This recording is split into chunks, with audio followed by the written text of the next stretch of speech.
The college football season is right around the corner, and there are a lot of advanced stats out there that can give you an advantage with your betting. One that many people tend to overlook is the correlation between yards per play and the covering of spreads. Right now, I've got expert handicapper Dave Golohkov here with us to discuss if this category is in fact something that can bring us some profit for the season.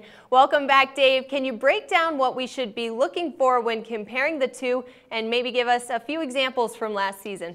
Yeah, well, sharp tip from our editors told me to look into yards per play and covering of spreads correlation from last year, just to take, this is not a scientific study over the last 45 years, but just a quick rudimentary correlation, see if there's a correlation from last year.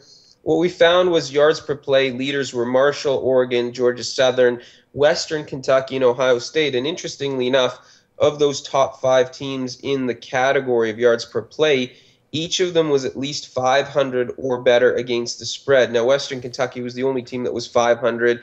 Each of the other 4 teams were at least 3 games over 500 against the spread. So an interesting discovery, at least in the short-term correlation between that stat and cashing in on the spread. Now, this theory seems to be a little bit flawed to me, and you also said that in your article, Dave. Defense can be a factor, weather conditions. Each team is going to present a different level of difficulty. Is this really something that we can add to our arsenal of weapons for betting for the upcoming season? I would add it to the arsenal in terms of maybe a small portion. It's like if you're making a sandwich, this is not going to be the meat, but this might be a little bit of a garnish or maybe the mayonnaise or Miracle Whip if you like. But I think this stat is flawed. Yards per play tells us about offense. It really combines everything that we've got on offense into sort of one number, and then you see how, rushing, passing, everything, what they do per play. I think it's flawed because you don't see the defense, right? What about defensive teams? If somebody's dead last in yards per play, obviously that's not good, but maybe they have an amazing defense, which is not factored here. Special teams is not factored here. Strength of schedule is not factored. I mean, Marshall's obviously doing great yards per play in their conference, but what happens when they go up against somebody decent, right?